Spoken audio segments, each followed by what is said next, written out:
Hey guys, today we're going to be taking a look at how to kill Pettas Vera.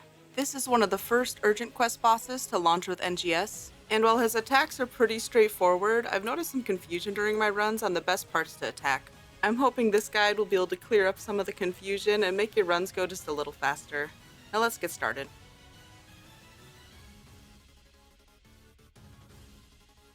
This fight starts with a ground phase where he'll alternate between using his bare fists, a rifle, and a sword. Most of these attacks don't do a lot of damage, so they're not going to one-shot you, but they will knock you around. The best way to avoid these is just keep an eye on where he's moving his weapon hand, and dodge and block as needed.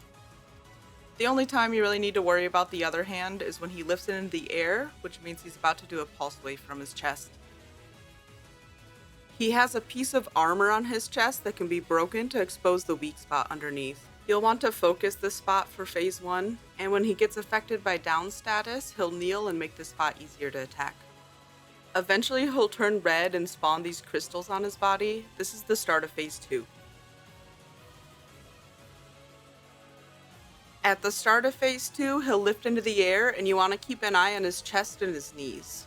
One of these 3 crystals will flash a yellow light, and that means there's a weak spot under that crystal.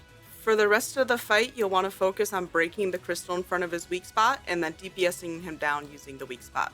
He'll also get these little floating shards around him that'll use different beam attacks. They're telegraphed by the little red lines, so make sure you move away from them. For the rest of the fight, he will alternate between attacking you from the air or attacking you from the ground. If you break the shard on his back, he'll stop doing the air phase, but most groups will skip this. Most classes can still attack him in the air using a ranged weapon or the class's vertical movement, so it's usually faster to just keep DPSing his weak spot. He also has hover pads placed around the arena if you're really having trouble getting up there. You can also use this airtime to refill your rest assigns. When he's on the ground, he'll continue to use the same attacks from the first phase, but you'll also have to watch out for the red beams. And that's really pretty much it for this fight. Just keep attacking the yellow weak spot until he's dead and ignore all the other crystals.